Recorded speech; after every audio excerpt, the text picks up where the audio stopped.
स्वागत है दोस्तों आप सबका ब्लूम स्टडी सेंटर में। तो आज का जो हमारा वीडियो होने वाला है ये है major paper 18 political science. Major paper 18 political science semester 7 और ये है वीडियो का पार्ट 3।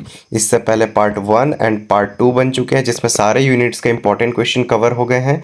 मैंने अच्छे से उसमें एक्सप्लेन कर दिया है। ये है आपका पार्ट 3।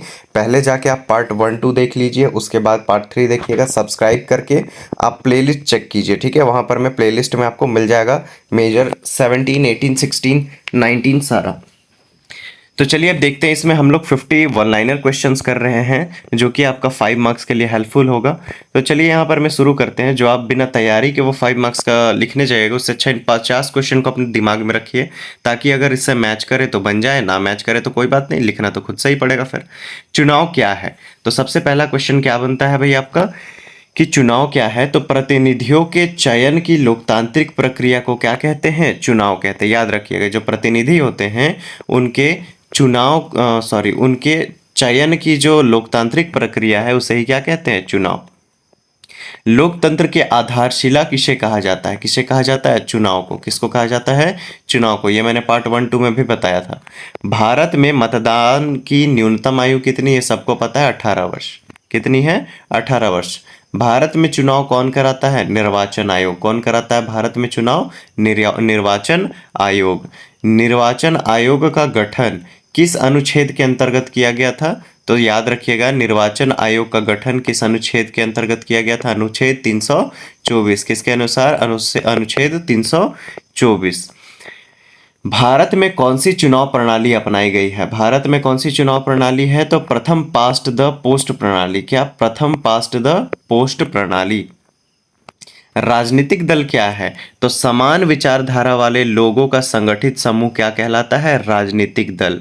मतलब एक ऐसा संगठन जिन सबका विचारधारा क्या हो, सेम हो, सेम उद्देश्य हो, वो क्या है, एक तरह से आपका राजनीतिक दल है।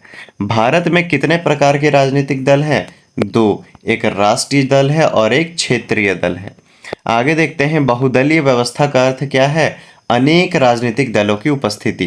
जैसे बहुत सारे तानाशाह कंट्री में होता है कि केवल एक ही पॉलिटिकल पार्टी होता है और उसी पार्टी के मेंबर जो है मतलब उसी पार्टी का कोई आदमी जो है वही बार बार प्रधानमंत्री या प्रेसिडेंट बन रहा होगा, है ना। लेकिन यहाँ पर में क्या है कि बहुदलीय प्रणाली है, मतलब बहुत सारे पॉलिटिकल पार्टीज है, पब्लिक अपने अनुसार वोट देके चुनती है। भारत का सबसे पुराना राजनीतिक दल कौन सा है, भारतीय राष्ट्रीय कांग्रेस, ठीक है। कब, 1885, मेरे को ठीक से याद नहीं आ रहा 1885 में कि कब इसका स्थापना हुआ था। ए ओ ह्यूम के द्वारा किया गया था। कमेंट करके बताइए अगर आपको याद है तो, कांग्रेस का स्थापना कब हुआ था, भारतीय राष्ट्रीय कांग्रेस का। आगे देखते हैं, क्षेत्रीय दल किसके हितों का प्रतिनिधित्व करती हैं। क्षेत्रीय दल जो है किसके हितों का प्रतिनिधित्व करते हैं, किसी विशेष क्षेत्र के हितों का, ठीक है। आगे देखिए, गठबंधन राजनीति का अर्थ क्या है, अनेक दलों को मिलाकर क्या बनाया जाता है, गठबंधन। जैसे अलग अलग पॉलिटिकल पार्टी मिल जाते हैं, आपस में कोलैब करके क्या करते हैं, एक ही पार्टी बन जाते हैं, वही क्या है, गठबंधन। धर्मनिरपेक्षता का अर्थ क्या है, धर्मनिरपेक्षता का अर्थ क्या है, उन सभी धर्मों के प्रति समान व्यवहार, ठीक है। भारत को धर्मनिरपेक्ष राज्य कब घोषित किया गया था, कब घोषित किया गया था आपका, 1976 में। याद रखिएगा, कब किया गया था, 1976 में। भारतीय संविधान की प्रस्तावना में धर्मनिरपेक्ष शब्द किस संशोधन में जोड़ा गया, 42वें संशोधन में। धर्मनिरपेक्ष वाला जो शब्द है ये कब जोड़ा गया है, 42वें संशोधन में।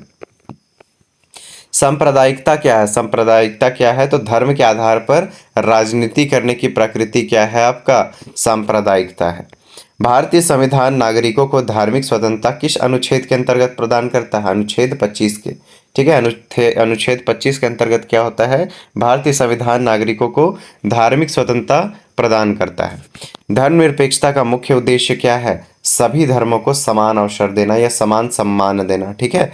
आगे देखते हैं, अल्पसंख्यकों के अधिकारों की रक्षा के लिए कौन सा आयोग कार्य करता है, राष्ट्रीय अल्पसंख्यक आयोग। कौन काम करता है, राष्ट्रीय अल्पसंख्यक आयोग।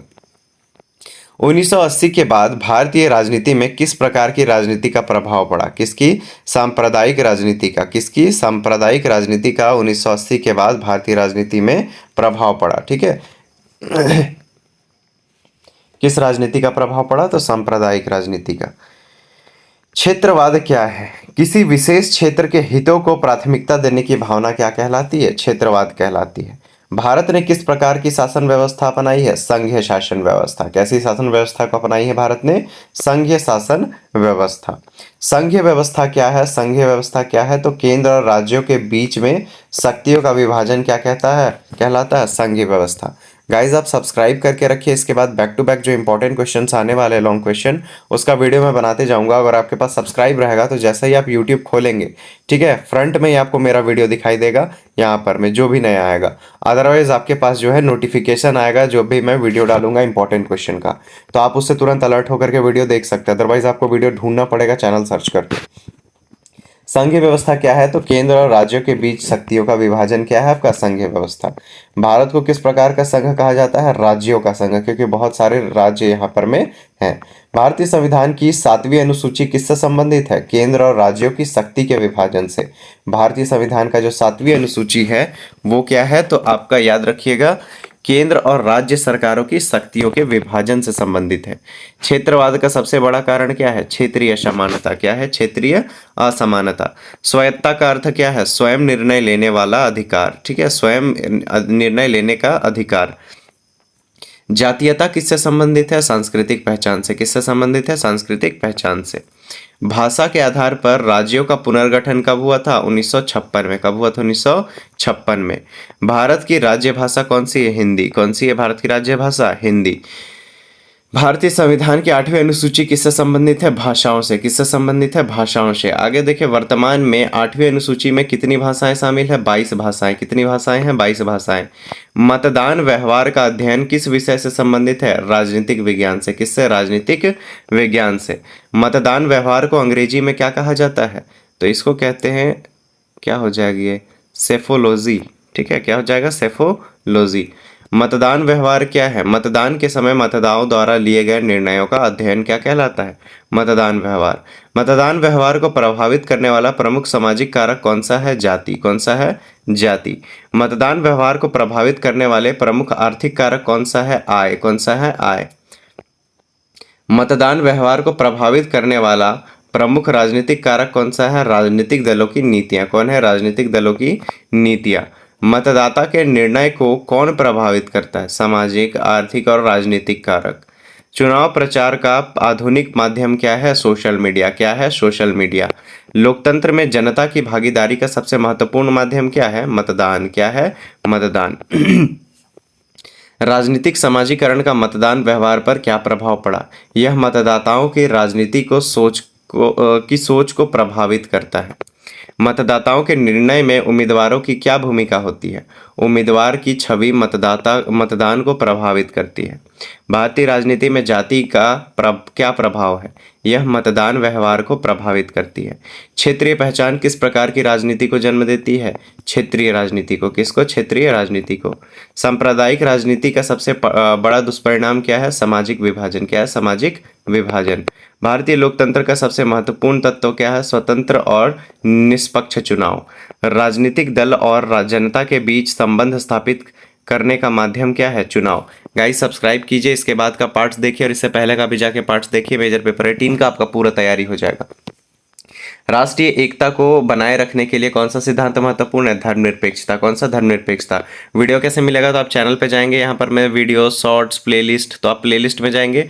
प्लेलिस्ट में यहाँ पर मैं आपको पूरा लिस्ट मिल जाएगा और वहाँ पे MJ18 पे क्लिक कीजिए, आपको इसका पूरा वीडियो मिलेगा। भारतीय राजनीतिक प्रक्रिया का सबसे महत्वपूर्ण आधार क्या है? लोकतांत्रिक व्यवस्था। क्या है? लोकतांत्रिक व्यवस्था। तो यहाँ खत्म होता है आपका नोट्स। Thanks for watching. मिलते हैं आप नेक्स्ट क्लास।